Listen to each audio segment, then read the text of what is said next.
What's going on, guys? Today I'm back with another no bullshit review. This time we'll be going over the quarter scale Super Vegeta resin statue by Temple Studio.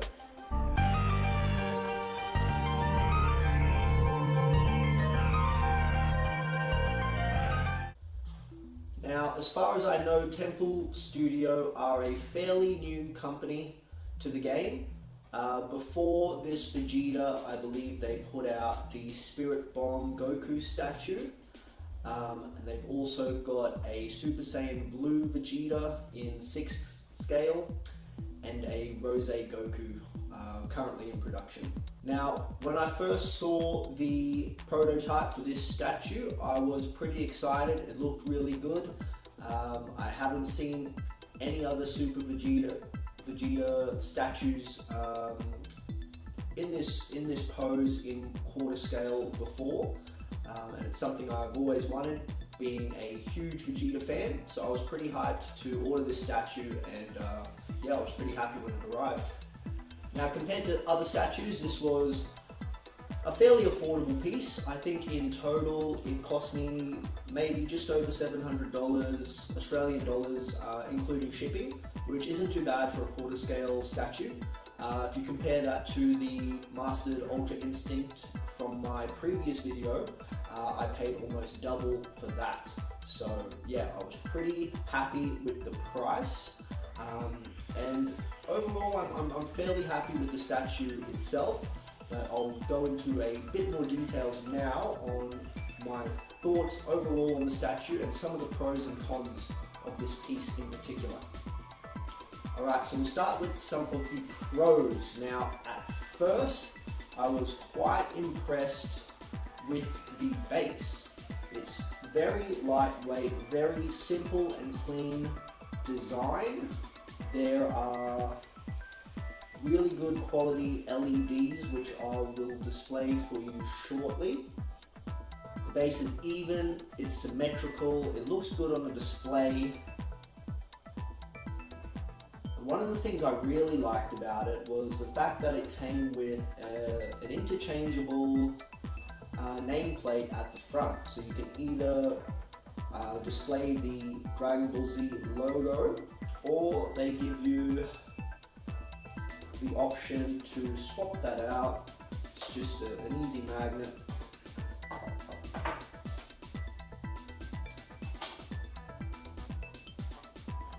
And you can put the Super Vegeta nameplate on there, which looks pretty nice, pretty clean as well. And I thought that was a great option to have.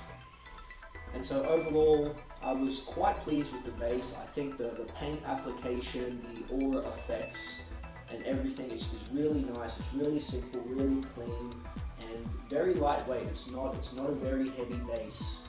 So as I mentioned, I really like the LEDs on this. As you can see, this is just a mini USB powered, and even has a little switch, on and off switch, which is really great. Another thing I was really happy about was that the box even included the mini USB cord and batteries for the interchangeable arm, which I'll show you in a second. So as I mentioned, you get two arm options as well. So one is holding the energy ball. Two batteries are included, which just go on the inside like that, and then you've got your on and off switch, which works just fine. And that's simply done just by removing the arm, just slides in and out. And then you can place the energy ball version straight in there, switch that light on, and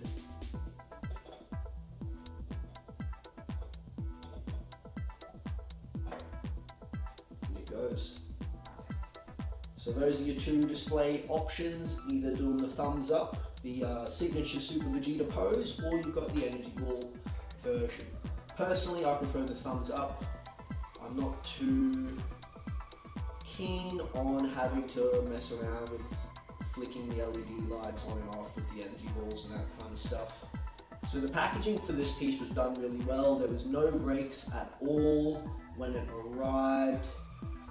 Everything fits perfectly. It was very simple to put together. It was basically just a couple of pieces in the base that had to slip in, and then you just got the statue itself. Very easy, very simple. The head is magnetic and removable. That's a pretty strong magnet, which is good. One thing I would have liked was maybe an interchangeable head, but kind of everything. So those are my thoughts on the pros of this statue. Now we'll get into some of the cons. Now, first of all, we'll start with the paint application. So if you can see, the paint is not the greatest quality I've seen. There are some minor flaws, little air bubbles, stuff like that. There's a bubble under, a bit of an air bubble just on the eye, which I think is a sticker that they use for the eyes. And it's very glossy. It's not like your flat textured paint that you see in a lot of resins. This is very smooth, very glossy, which I kind of think fits the statue fairly well. It's almost like a big PVC figure. It doesn't feel like a resin piece, but it's still heavy like a resin piece, I guess. The metallic gold on the armor and the shoes, I'm not sure how I feel about that, but I think it adds a nice little touch and it's unique. Another thing with the paint is the skin tone. So as you can see on the face, a lot of people were concerned that his skin tone was too dark. Now, once you see it in person, it's not too bad. I think they could have put it a couple of shades lighter, but overall, you can't really tell from a distance. Once it's sitting in your display, you've got it set up. Those small things you don't really notice. Another thing is the sculpt. It's not the greatest sculpt I've seen. It feels a little balloony, like the muscles are quite round and puffy looking in my opinion. It's not the most accurate sculpt. And maybe the proportions might be a little off, but again, these things aren't super noticeable. And when you compare it to other Super Vegeta statues on the market, I think this it does the job. Okay, there's not much else currently available that's better than this statue. Depending on the angle you look at it, it can be a little bit off. So when you're looking straight on, I think it's perfect, it looks fine. But as you kind of look from the side or whatnot, you can see the hair looks a little bit puffy, his posture's quite rounded. And I think being that this is Super Vegeta, preferred his hair to be a lot straighter, a lot spikier. So overall, I'm pretty happy with this piece. Really, you get what you pay for with resin statues, and considering how affordable this one was, I wasn't expecting, the quality of some of the more expensive companies out there. So I'm still happy with it. Like on a scale of 1 to 10, I'd probably give it a 7.5, maybe an 8 at the most. There's definitely room for improvement, but as I said, there's really no other quarter scale Super Vegeta statues out there right now that can compare to this one. So this is why I chose this piece, and it looks good. It sits nicely in my collection, and I'm sure it will sit nicely with anybody's collection.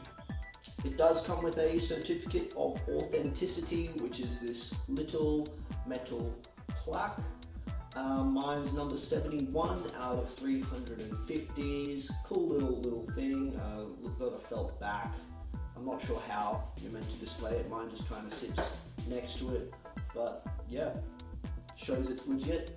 So just a quick summary, guys. Again, I love the base on this. I love the LEDs. It's very simple, very sleek. I think it looks great, but there is room for improvement with the sculpt and with the paint application. As I mentioned, there's really no texture. It's all just kind of smooth, glossy paint, which isn't bad, but yeah, there's always room for improvement. So hopefully you guys found this video helpful. I wanted to keep it short and sweet for you. I do recommend this statue. I love it. I think it's a great addition to any collection. And for the price, why not? It's affordable. And there's really not a lot of other quarter scale Vegeta statues out on the market, besides like Sume and a couple of other top end ones. So I think this is a great alternative for people who are maybe newer to collecting and looking to get their first piece or something like that. So if you have this statue, let me know what you think about it, comment below, make sure to subscribe, and I'll be back again soon with another no bullshit review. Thanks guys.